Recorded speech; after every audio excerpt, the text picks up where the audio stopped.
¿Cómo están todos? Bienvenidos a Entrevista Verdadera en viernes en la noche.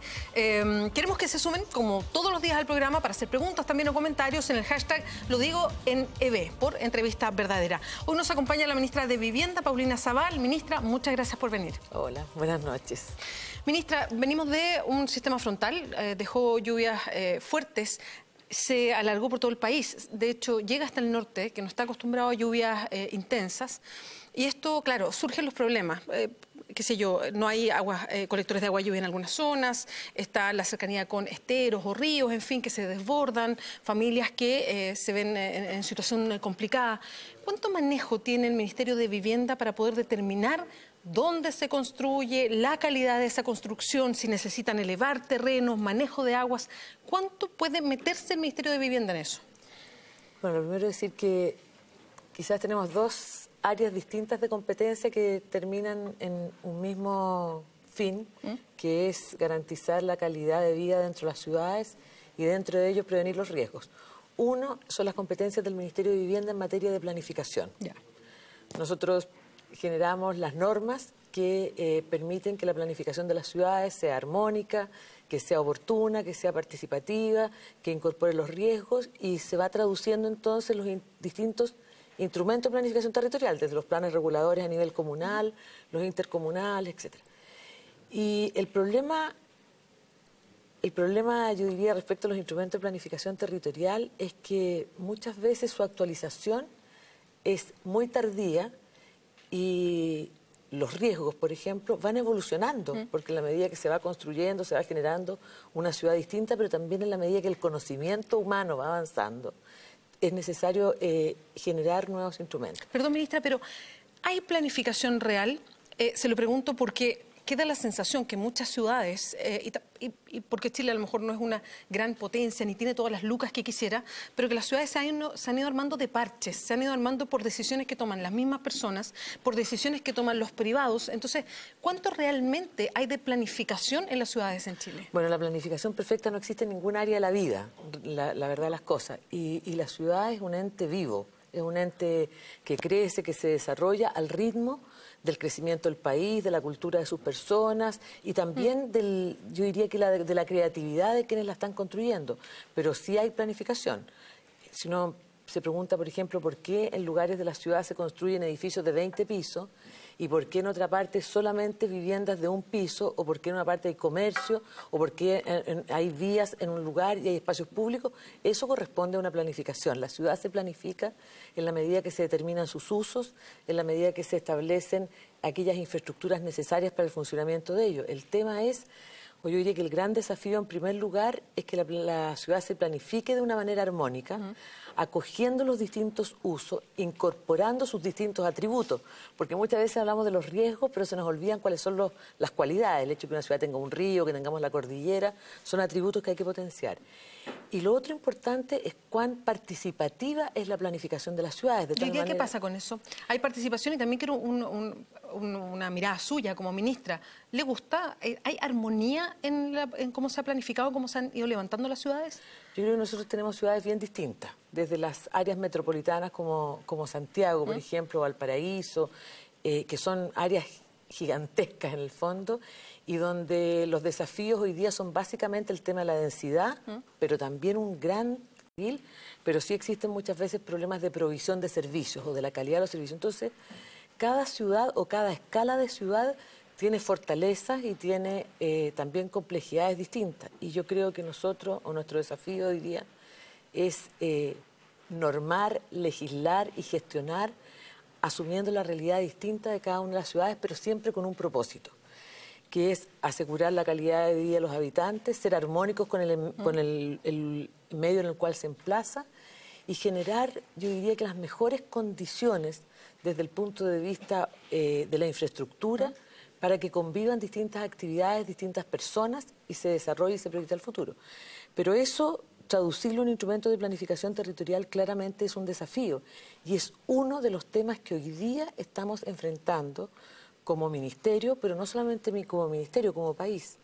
La existencia de un Consejo Asesor de Desarrollo Urbano ha permitido aunar voces distintas del sector privado, del sector público, del sector académico, con los colegios profesionales, en función de plantearse una política de desarrollo urbano que precisamente genere estas condiciones de integración, de sustentabilidad y que le dé a la planificación un sentido y no solamente un dibujo.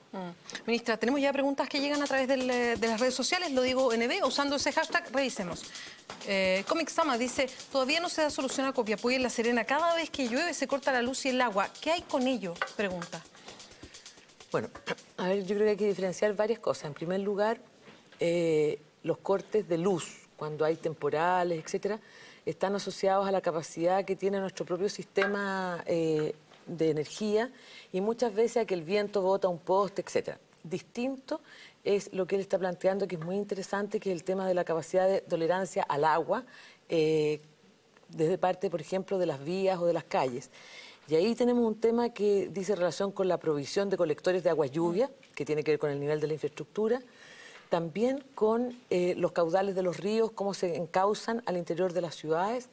Y en el caso de las regiones del norte, tenemos un tema que es que la carencia de lluvia frecuente hace que de repente nos olvidemos que llueva, entonces tendamos a crecer y a construir sin tomar las provisiones necesarias respecto de ese río que nunca tuvo agua y de repente tiene agua a raudales. Ahora, también ocurren fenómenos que son inesperados y no frecuentes, como lo que ha ocurrido ahora en la región de Atacama y que ha provocado un daño inconmensurable, no solamente a las infraestructuras, sino que fundamentalmente a las personas, y que de alguna manera ponen en tensión al máximo la capacidad de la ciudad.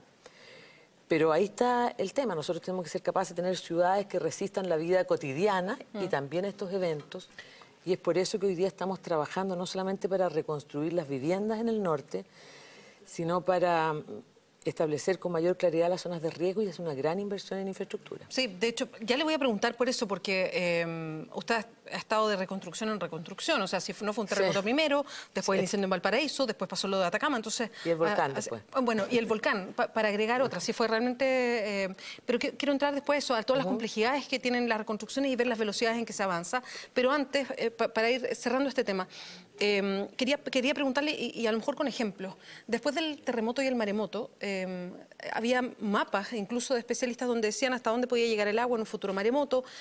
Chile, a lo mejor no vamos a tener maremotos cada 10 años, pero sí seguramente cada 50. O sea, hay algo que ya se establece, que ya sabemos como chilenos.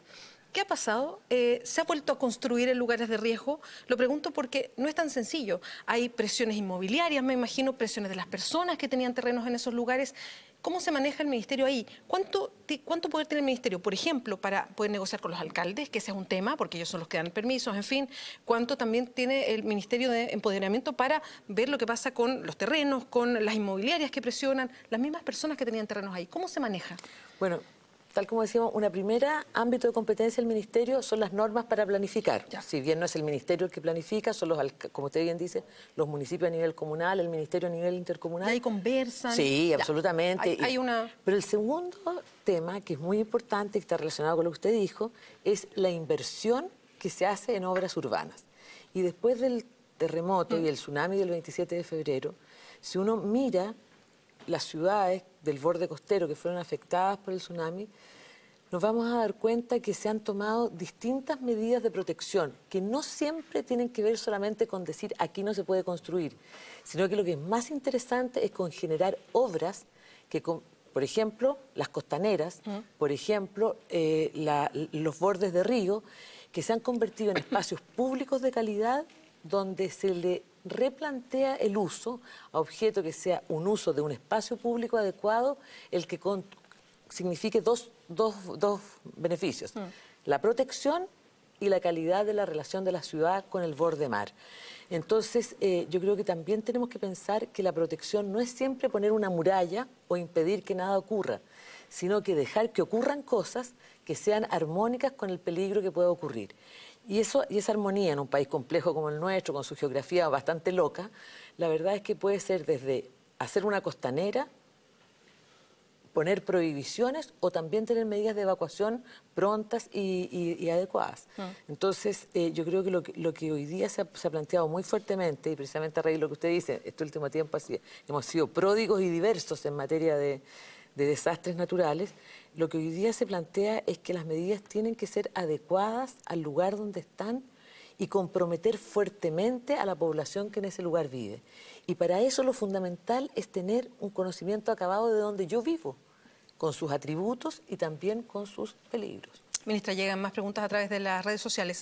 Lo digo en EB. A ver. Vivian Grossman dice, ¿cuándo vamos a dejar de tener mediaguas en pleno siglo XXI? Es increíble que existan. Y agradece el poder hacer la pregunta. A ver, en primer lugar decir que la mediagua es una vivienda precaria, pero también puede ser una vivienda de emergencia para cumplir una finalidad determinada. Lo que no queremos tener es viviendas definitivas que sean una mediagua, porque eso tiene que ver con precariedad, tiene que ver con no conexión, por ejemplo, a los servicios sanitarios, con no protección del frío. Y hoy día lo que tenemos que hacer es, bueno, primero que todo estamos trabajando cada día más para construir viviendas con mejor estándar, pero lo que él está planteando nos plantea otro tema, que es la cantidad de viviendas que hoy día tenemos que son deficitarias por su materialidad, por su superficie o por su emplazamiento. Y nos lleva al tema que muchas veces hablamos de la necesidad de construir más vivienda, o lo que hemos llamado el déficit cuantitativo. Y ocultamos a veces que, por ejemplo, en un país como el nuestro, el mayor déficit es el déficit de calidad. Por eso que hoy día nosotros simultáneamente a abrir programas que permitan adquirir una vivienda o construir una vivienda nueva, le estamos dando más importancia a aquello que tiene que ver con mejorar la vivienda existente, con mejorar el barrio, con generar una ampliación a una vivienda pequeña, es decir, generar un estándar urbano habitacional que permita en definitiva que una familia no solamente se cobije debajo de un techo y en una muralla, sino que le permita efectivamente vivir protegidamente, pero a la vez compartir integradamente la vida de la ciudad. Ministra, no sé si Vivian Grossman, que preguntaba recién, se refería a las mediaguas en general o se refería a lo que pasa en los procesos de reconstrucción. Y me quiero tomar de eso para avanzar ahora en el proceso de reconstrucción. Yo mencionaba varias situaciones, le ha tocado justo a usted, y que todas tienen sus complejidades, en fin. ¿Cuánta gente queda todavía, y yo se lo pregunto por ignorancia, porque no sé si quedan, pero todavía viviendo en mediaguas de lo que pasó después del terremoto en el norte o del incendio en Valparaíso? Bueno, usted, y ahí agregamos... Lo que pasó en Atacama es más reciente, digamos, pero con todas estas ciudades pequeñitas en Atacama que fueron prácticamente sepultados todos los centros por los aluviones. Queda pocas personas viviendo en... La verdad es que, en primer lugar, quiero decir que en ninguno de los procesos de reconstrucción que hemos enfrentado en estos 2 últimos años hemos abordado la fase de la transición con mediagua, sino que con viviendas de emergencia. Y lo digo porque... Perdón, ¿cuál es la diferencia? Eso, porque el estándar de las viviendas de emergencia con que hoy día estamos trabajando es bastante mejor desde el punto de vista de la protección al suelo, de la iluminación, del acondicionamiento térmico, de la disponibilidad de baño, etcétera. O sea, se ha buscado constituir barrios de emergencia en condiciones no solamente sanitarias, de espacialidad, sino que también de materialidad de la vivienda de mucha mayor calidad que una mediagua. En segundo lugar, porque quedan pocos, porque desde el principio se plantearon que los barrios de emergencia fueran los menos y se abrieron 2 otras alternativas para el proceso de transición en aquellas familias que tenían sus viviendas totalmente destruidas. Uno, la posibilidad de un subsidio que me permitía a mí irme a vivir a la casa de un familiar o de un amigo y contribuir a la manutención de la familia. Eso mientras tanto. Sí, ya. Y el segundo ha sido la posibilidad de un subsidio de arriendo. Entonces, hemos buscado y hemos procurado que el proceso de transición, atendiendo a la situación de cada lugar, porque la verdad es que, por ejemplo, eso en Valparaíso funcionó muy bien, porque el incendio estaba acotado a un sector y el resto de la ciudad seguía funcionando. Hay otros fenómenos que han significado casi colapsar la totalidad de la ciudad, por lo tanto es menos posible. Pero hemos buscado que el periodo de transición sea diverso, lo más adecuado a las necesidades de la familia, y insisto que los barrios de emergencia no sean mediaguas, sino que sean viviendas incorporadas en un diseño de barrio con el mejor equipamiento que hemos podido, asumiendo evidentemente que no es una vivienda definitiva y que están instalados en un lugar provisorio. Ahora, ¿se puede hablar de porcentaje como para quedarnos con un cuadro en la cabeza de cuál es el avance para la reconstrucción en el caso del terremoto en el norte, que afectó básicamente a Iquique, Arica en algunos sectores? Después, si seguimos bajando por el país, en Atacama, a propósito de lo que pasó con muchas de estas ciudades pequeñitas, pueblos también arrasados por los aluviones, y después ya focalizando en el gran incendio que afectó a varios cerros en Valparaíso. Arica El terremoto en Arica provocó un impacto amplio, pero fundamentalmente de viviendas que quedaron dañadas y que es necesario reparar. Tenemos una cantidad solamente de 34, 36 viviendas, no tengo el número exacto, a reponer. Pero esa es más o menos la cifra. Y estamos, yo diría que en Arica, con más de un 60% de avance de viviendas ya terminadas, y yo diría que todo en proceso, excepto 24 viviendas que no se han iniciado, de las de construcción, porque son ubicadas en el sector del interior y ha habido toda una disponibilidad para encontrar pequeñas empresas para que las hagan. En Tarapacá el proceso ha sido mucho más complejo. Sí, yo me acuerdo que ha habido protestas, nosotros las reportamos en varias oportunidades, en fin, y la gente alegaba que todo era muy lento. Bueno, en Tarapacá, primero estamos hablando de un nivel altísimo, estamos hablando de más de 10.000 viviendas y con varias complicaciones. La primera, en el caso de Tarapacá, tenemos 4 condominios de vivienda social que colapsaron y que ha habido desde ponerse de acuerdo con los vecinos, demoler, concordar cómo hacer la futura construcción, licitar, un proceso bien complejo. Y en uno de ellos ya estamos en la fase de iniciar la construcción, en el otro terminando la fase, en dos terminando la demolición y en el otro iniciando el proceso de acuerdo a los vecinos. Pero en Tarapacá hemos tenido también un impacto de reparaciones muy alto en condominios que ha sido mucho más ágil porque lo hemos contratado directamente. Y en la parte de reposición de las viviendas unifamiliares, Tarapacá ha sido complejo porque nos hemos encontrado con un problema anterior, que es el tema de la salinidad del suelo. Y entonces hemos tenido que hacer... Perdón, ¿es de los socavones? Exactamente. Ya, estos como hoyos que se arman. Exactamente. Entonces hemos tenido que enfrentar, por una parte, el tema de resolver los socavones, la instalación sanitaria, en segundo lugar, reponer la vivienda y en tercer lugar, todo lo que son las redes públicas. Ha sido un trabajo lento, complejo, en una región donde tenemos dificultades de empresas para trabajar en el ámbito de la vivienda social y donde teníamos un déficit. Porque en general la minería absorbe buena parte de la empresa de la construcción y porque tenemos pocos terrenos para construir nuevas viviendas. Entonces, en Tarapacá yo diría que nuestro avance hoy día está cerca de un 40%. Es un tema complejo, muy complejo y que requiere permanente atención. En Atacama... Perdón, ministra, ya vamos a ir con eso. Es que hay preguntas y a uno le gusta ir sacando para que la gente que nos ve se sienta incorporada. Y después vamos a ir con Atacama y Valparaíso también. Revisemos lo que nos llega a través del Twitter. El Killer dice, ¿por qué se sigue construyendo zonas costeras sabiendo que no es factible algunos lugares? ¿Hay negociado con empresas? Se pregunta. No, yo creo que hoy día lo que se busca es, y lo decía antes, construir en zonas costeras donde las medidas de protección o de mitigación existen. El que vivamos a la orilla del mar no nos puede impedir no tener una relación armónica con el mar.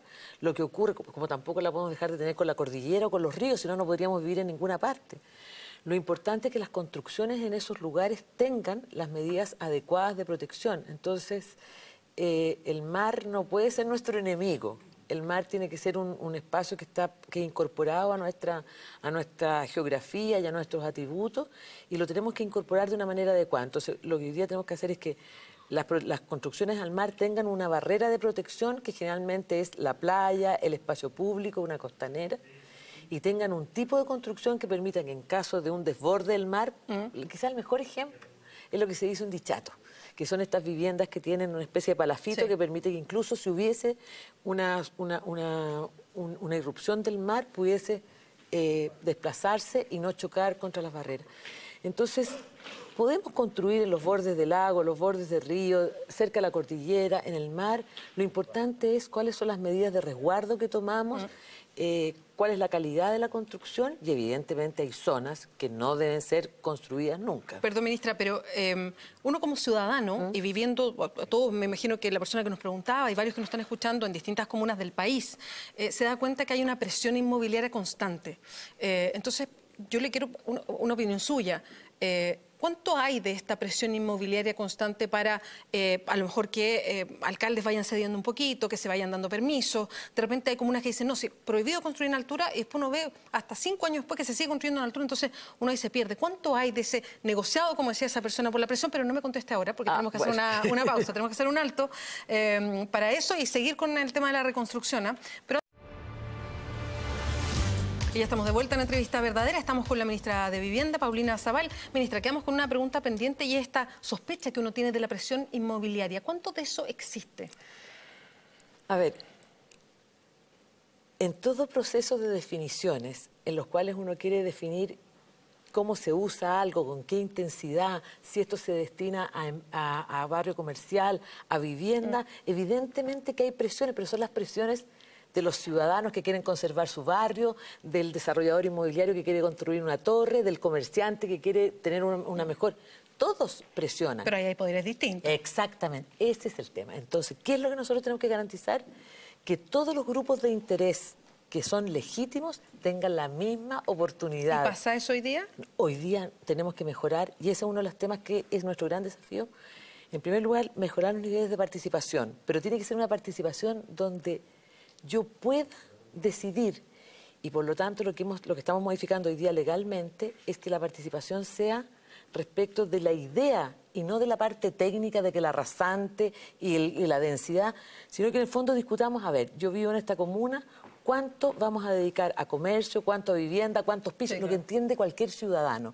Y que por lo tanto se expresen claramente y en la mesa los distintos intereses, el de los comerciantes, el de los inmobiliarios, el de los vecinos que quieren conservar su patrimonio, el de los adultos mayores, etc.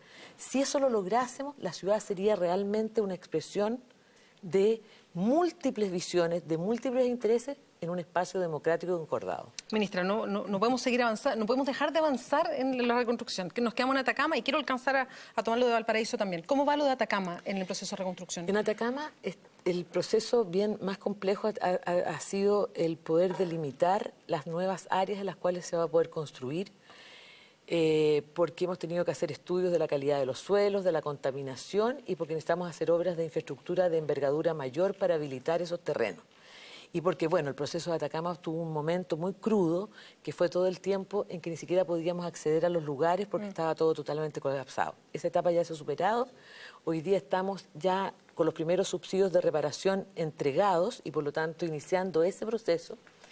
Y ya vemos la luz respecto de en qué terrenos vamos a construir, por ejemplo, en Chañaral, para recuperar las viviendas que perdimos, en El Salado. Ya tenemos los terrenos elegidos en el caso de Diego de Almagro. Nos falta Tierra Amarilla, pero sí en Los Loros y en San Antonio. Y yo diría que de aquí a 3 meses más ya no solamente vamos a ver los terrenos, sino que vamos a empezar a ver algunos hoyitos en la tierra para empezar a construir las viviendas. Sí.